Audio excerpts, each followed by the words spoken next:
Brazil's health ministry informed that the COVID-19 tally in the country surpassed 4 million cases of infections. Stage 1 clinical trials of a second Russian COVID-19 vaccine candidate have shown a positive immune response to the novel coronavirus. In Mali, the junta that ousted Mali's president confirmed it will hold transition talks with political parties and civil society. From the headquarters of TeleSUR English in Havana, Cuba, this is From the South. I'm Laura Palmeiro. Brazil's health ministry informed that the COVID-19 tally in the country surpassed 4 million cases of infections. The record was registered following the report of 43,773 new contagions in the Latin American country, which continues to be the worst impacted of the region. During the last 24 hours, Brazil also confirmed the death of 834 COVID-19 patients, bringing the total death toll to 124,614. No, I'm not cold. I'm very afraid because here people don't give much importance to it. People keep going out to the streets and don't stay in quarantine as they have to. Normally, you have to stay at home and only leave in case of an emergency. Colombia has climbed to 6th position in the world in terms of the number of coronavirus cases confirmed after reporting over 8,000 new cases on Thursday. Health authorities have reported a total number of more than 641,000 COVID-19 cases, which represents 2% of the global caseload, and a death toll of over 20,000. Meanwhile, the country's COVID-19 hotspots are the capital district, Bogota, with 34% of the total, followed by Antioquia department, with 13% of cases, and Atlántico department with 10%. The pandemic-triggered economic crisis has led to a steep rise in unemployment. The National Administrative Department of Statistics noted that the employed population fell from 22.1 million in July 2019 to 17 million in the same month this year, while women continue to be the hardest hit sector, as the unemployment rate among women increased from 13% to 26%.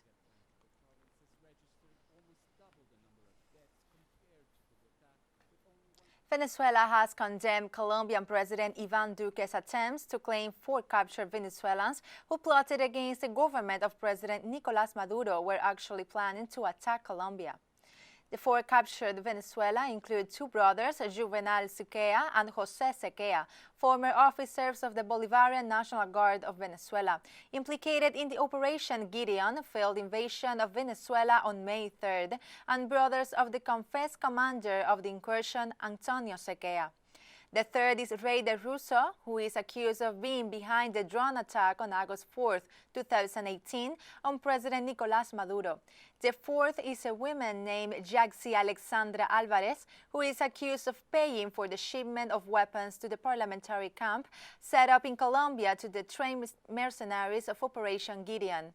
In response to the news, Colombian President Iván Duque sought to completely twist the version of events, announcing that an operation that sought to destabilize Colombia had been frustrated, while accusing the Venezuelan government of financing the operation.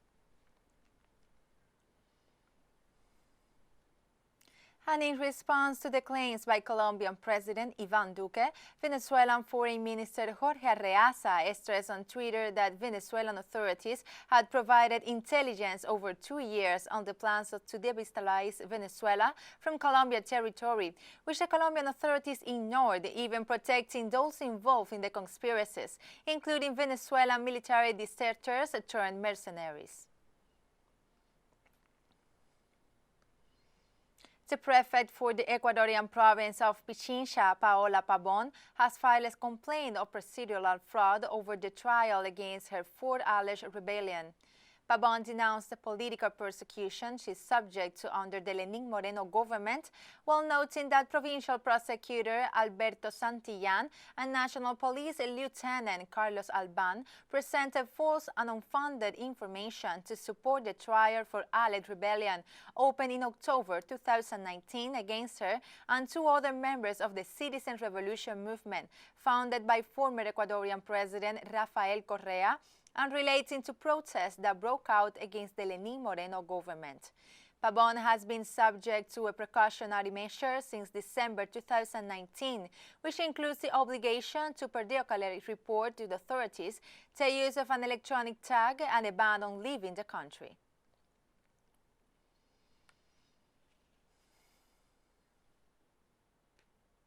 And this Thursday, Ecuador's Court of Justice opened the appeal hearing on the bribes 2012 and 2016 cases. 15 of the accused attended the hearing, while demonstrators gathered outside the court to protest against the case, which has been denounced by former Ecuadorian President Rafael Correa as yet another case of lawfare in the country. Meanwhile, Ecuador's Court of Justice is due to rule on whether there were violations of the law in the sentence issued for the alleged crime of bribery, based on wrongful application of the law of an erroneous interpretation of the appeal. The bribes 2012 to 2016 case refers to the criminal investigations into alleged contributions of several multinational companies, including the construction company Odebrecht, to the Alianza País movement from November 2013 to February 2014.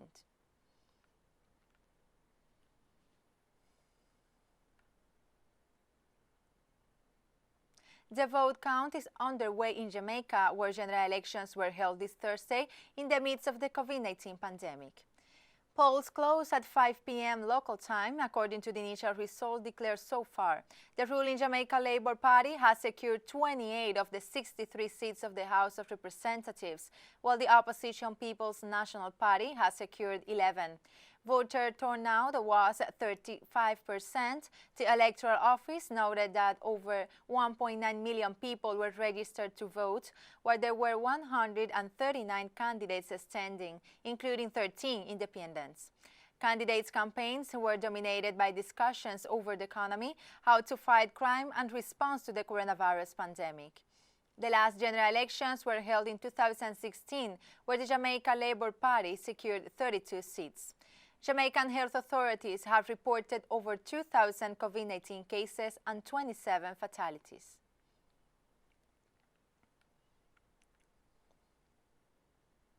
And we'll be right back after this very short break, so don't go away.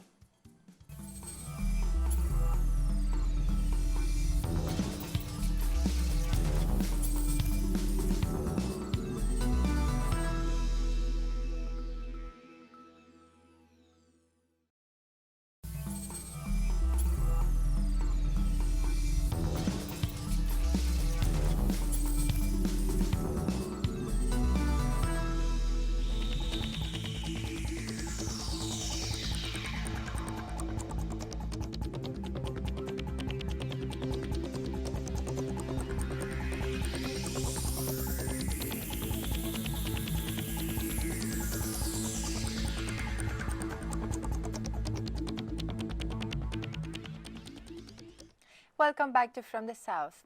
Stage 1 clinical trials of a second Russian COVID-19 vaccine candidate have shown a positive immune response to the novel coronavirus. Officials at the State Research Center of Virology and Biotechnology stressed that all of the 9 volunteers taking part in the trial had shown a positive immune response, adding that the participants reported no side effects. Meanwhile, the press service of the Russian Federal Service of the Oversight of Consumer Protection and Welfare noted that the volunteers were discharged after completing extensive clinical tests to guarantee their health and immunity to COVID-19.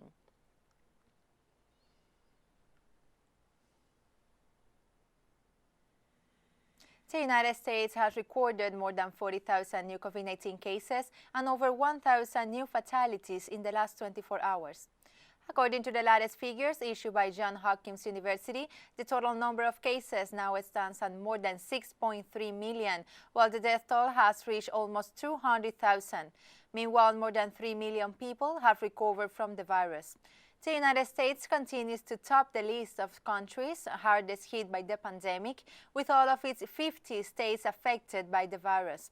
New York has reported the highest number of deaths at over 33,000, while California, Texas, and Florida have confirmed the highest number of cases nationwide.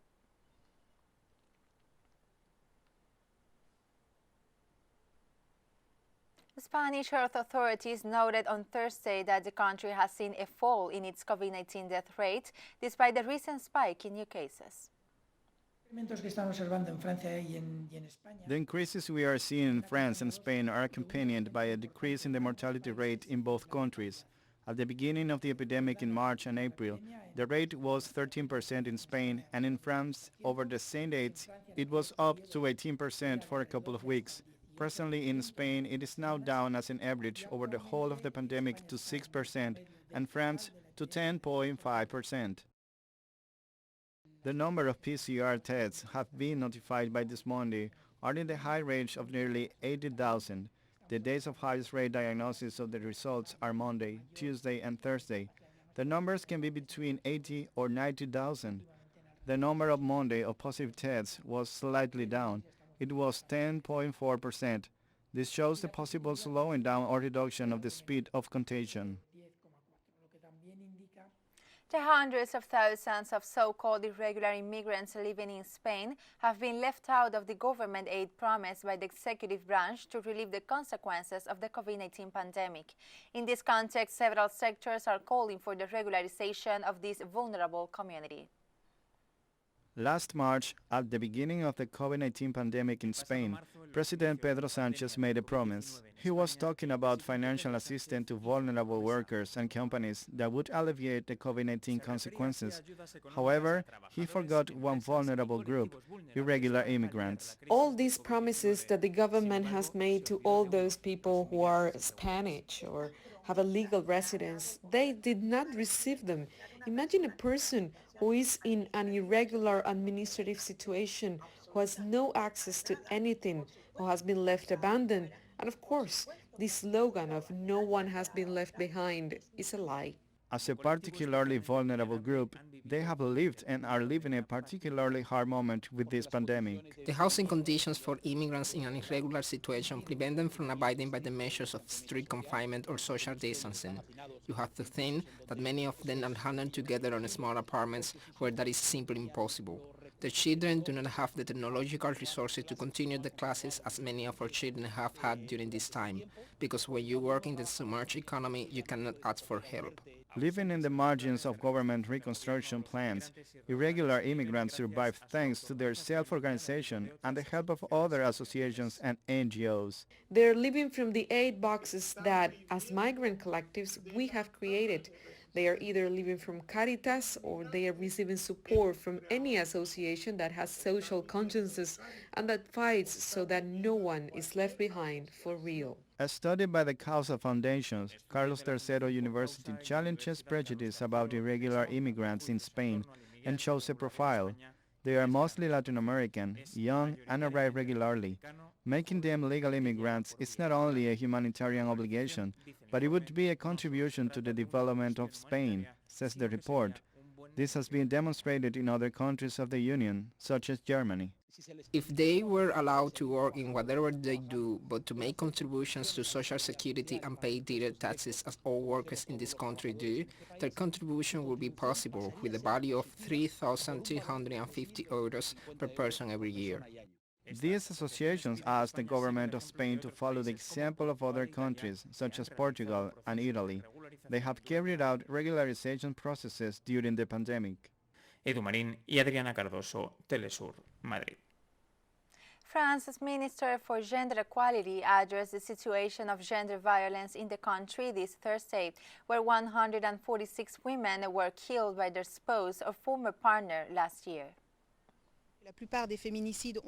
Most feminicides are committed either by ex-spouses or by spouses who refuse to let the women decide to leave them. This anti-approach bracelets will be implemented by the end of September. Up to now, we have reached 60% of these accommodation places, and we are totally confident that by the end of the year, we will have reached 1,000 places.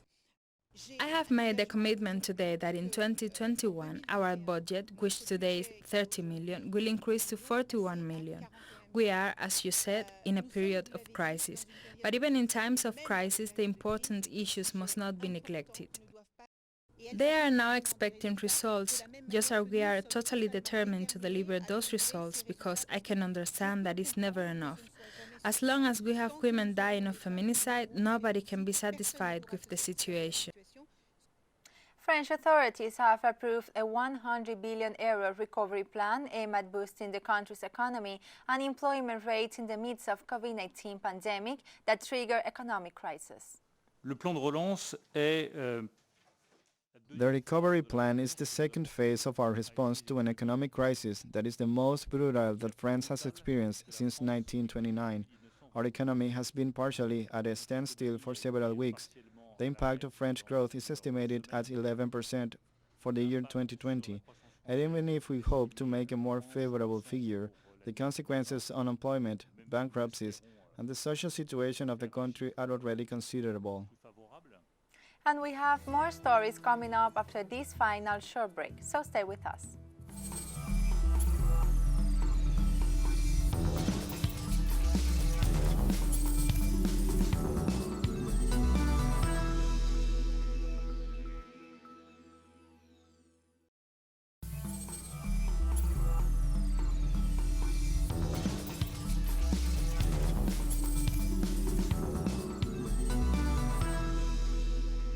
Welcome back to From the South. The spokesman of the junta that ousted Mali's President Ismail Ouaga confirmed it will hold transitional talks with political parties and civil society groups this weekend. The announcement came the same day that Malian ousted President Ibrahim Boubacar Keïta was discharged after being treated for a transient ischemic attack a week after he had been taken hostage by military forces that led the coup in the Western African country. The national dialogue of the transition will begin on Saturday, September 5, 2020 in Bamako at the International Conference Center and in the regional capitals through a workshop to approve the terms of reference under the governor's direction. The national dialogue will continue from September 10 to 12, 2020 at the International Conference Center of Bamako with the participation of regional and national delegates and those of the diaspora. South Korean authorities have reported 2 deaths and over 2,000 evacuations following the passing of Typhoon Maisak. Prime Minister Yoon Suk-yeol warned the devastation caused by the typhoon across the country after several highways were blocked by the heavy floods triggered by the torrential rains. Meanwhile, according to the Central Disaster and Safety Countermeasure Headquarters, 2 people were killed, while at least 17 homes were destroyed, and more than 850 properties and diverse infrastructure were damaged. With gusts of up to 140 kilometers per hour, Maisak was the second typhoon to hit the Korean peninsula in a week.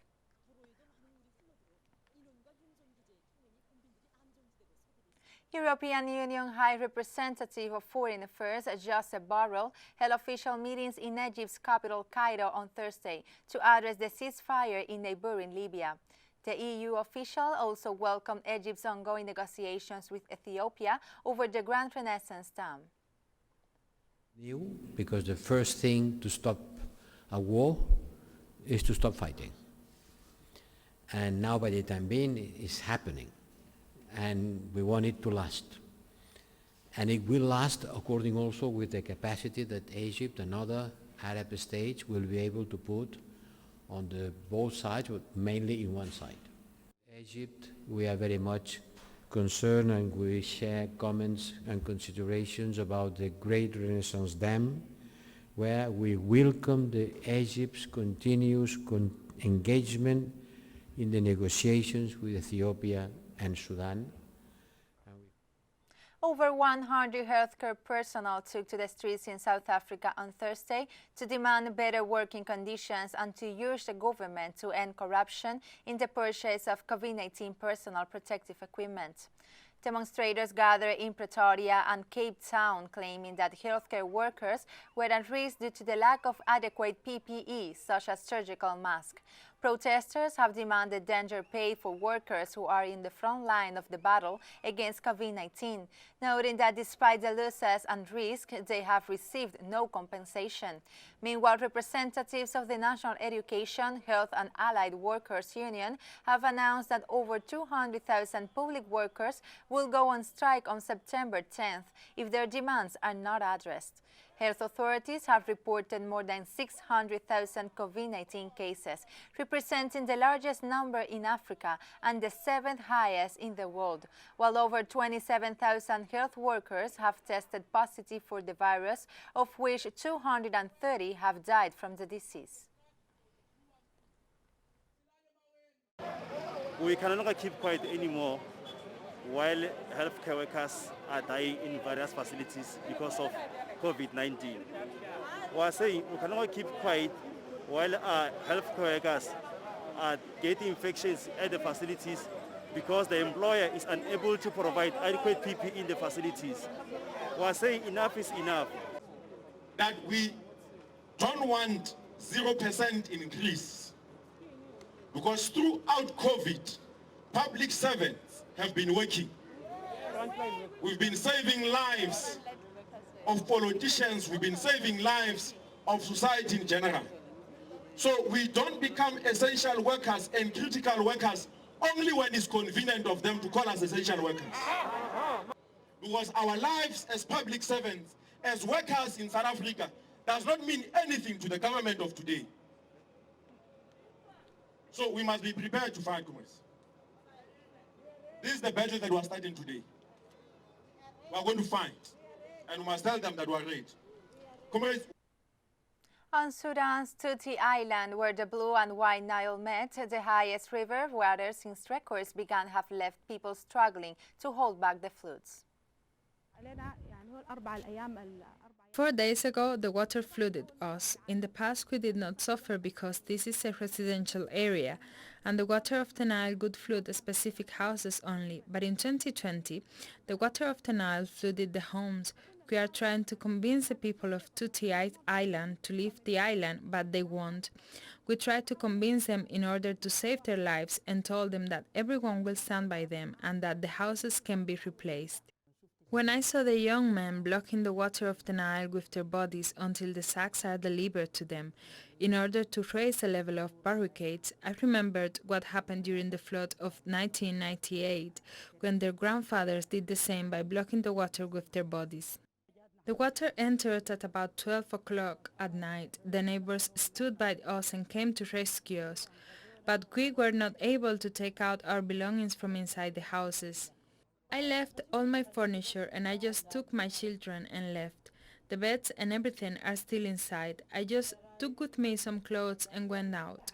When the neighbors wanted to take out the rest of the furniture from the homes, the water level increased again. The World Health Organization officials have announced efforts to secure at least 2 billion doses of COVID-19 vaccines once licensed and approved for the African continent. The negotiations are taking place through the COVAX initiative, which seeks to provide countries worldwide with equitable access to safe and effective COVID-19 vaccines.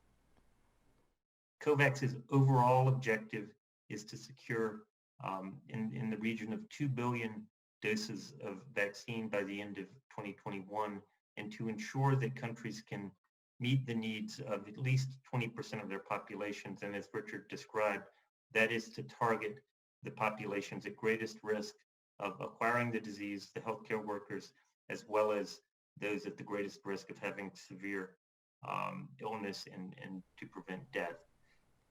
The number of COVID-19 related deaths in Africa has surpassed the 30,000 mark as the pandemic continues to hit the continent. According to the latest figures from the Africa Centers for Disease Control and Prevention, the continent has now more than 1,200,000.